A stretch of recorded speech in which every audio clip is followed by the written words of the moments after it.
Bayangkan kamu sedang berada di sebuah ruangan sendirian dengan satu buronan penjahat yang sudah membunuh 50 orang. Beruntungnya, ia sedang tersandra di satu kursi yang tidak memungkinkannya untuk lepas sedikit pun. Kebetulan kamu punya kesempatan untuk membunuh penjahat itu dengan pisau di tanganmu. Akankah kamu membunuh penjahat itu? Terlepas dari apa yang dilakukan penjahat itu, kamu sebagai orang baik mengetahui adanya batasan, yaitu pembunuhan pasti berada di sisi yang salah dari batasan itu. Akan tetapi, mari asumsikan penjahat tadi tidak akan pernah berhenti membunuh orang berikutnya. Akhirnya kamu pun memutuskan untuk tetap tidak membunuhnya, karena kamu tahu itu adalah perbuatan yang jahat. Namun, bukankah jadi kamu yang justru bersalah atas ketidakmatian penjahat itu? Karena dengan satu alasan, penjahat itu lepas dan membunuh lebih banyak orang. Kamu punya kekuatan untuk menyelamatkan lebih banyak korban dengan membunuh penjahat itu. Tapi kamu tidak melakukannya. Lalu apakah kamu tetap bisa dikatakan bermoral karena tidak membunuh penjahat itu? Atau justru kamu dikatakan tidak bermoral karena menolak apa yang harus kamu lakukan?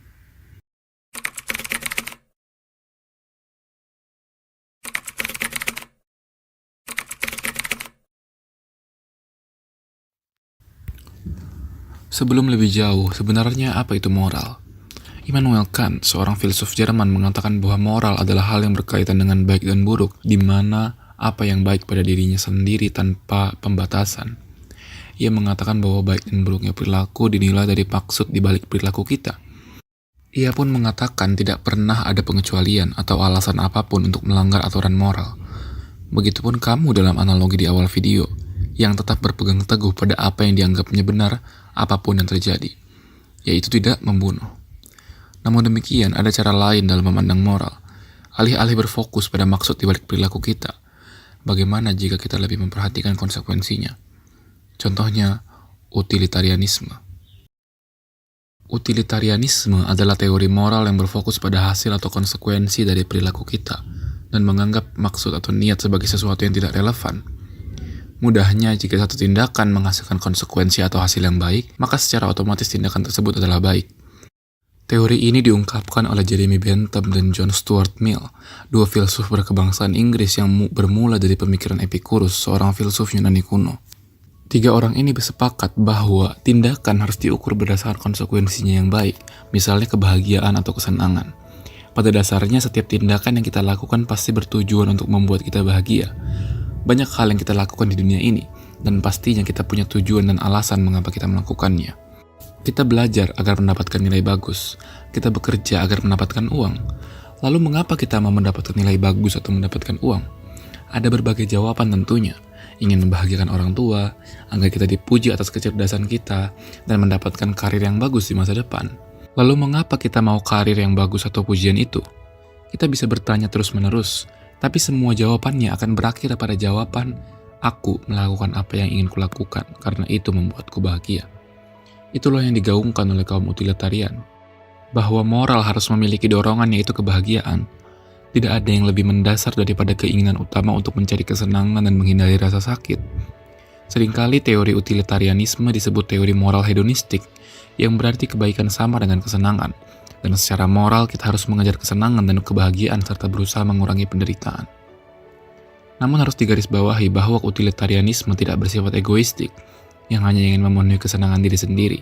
Justru utilitarianisme mengatakan bahwa kita harus mencari kebahagiaan bukan untuk diri kita saja, tapi juga untuk sebanyak mungkin makhluk hidup. Kita mesti melakukan kebaikan terbesar bagi sebanyak mungkin orang.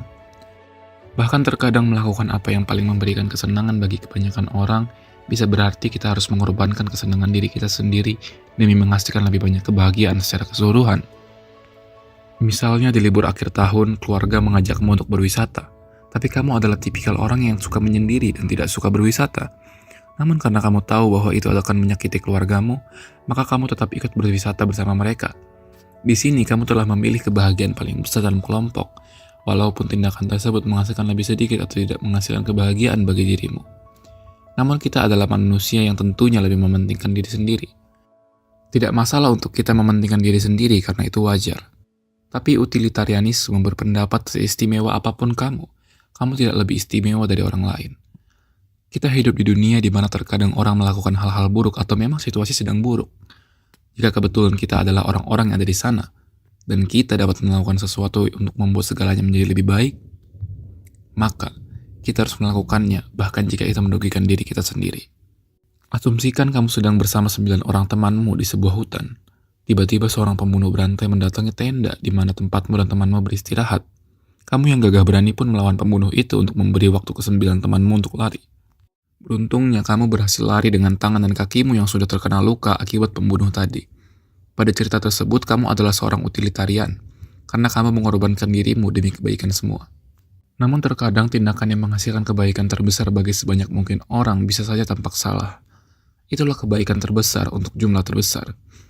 Misal seorang remaja pengangguran yang tidak lagi memiliki keluarga dibunuh dan diambil organnya oleh seorang dokter untuk diberikan kepada 5 orang yang sudah sangat memerlukan organ. Dokter itu adalah seorang utilitarian karena ia membunuh 1 orang demi kebaikan 5 orang lainnya. 1 orang tidak bersalah meninggal, tapi 5 orang yang tidak bersalah diselamatkan. Kematian 1 orang lebih baik dibandingkan kematian 5 orang. Teori utilitarianisme ini berkembang dari waktu ke waktu sehingga menciptakan rule utilitarianism atau aturan utilitarianisme. Aturan ini mengatakan bahwa setiap tindakan yang kita lakukan harus berjangka panjang. Kita perlu menahan diri dari perilaku yang mungkin memaksimalkan utilitas dalam jangka pendek, dan sebaliknya mengikuti aturan yang akan memaksimalkan utilitas untuk jangka panjang. Kita mestinya melakukan sesuatu untuk kebaikan bersama, bukan untuk diri kita sendiri. Utilitarianisme mengajarkan bagaimana hidup yang bermanfaat bagi orang lain, bahkan mengambil banyak konsekuensi yang buruk untuk diri kita, demi kebahagiaan bagi banyak orang. Terima kasih.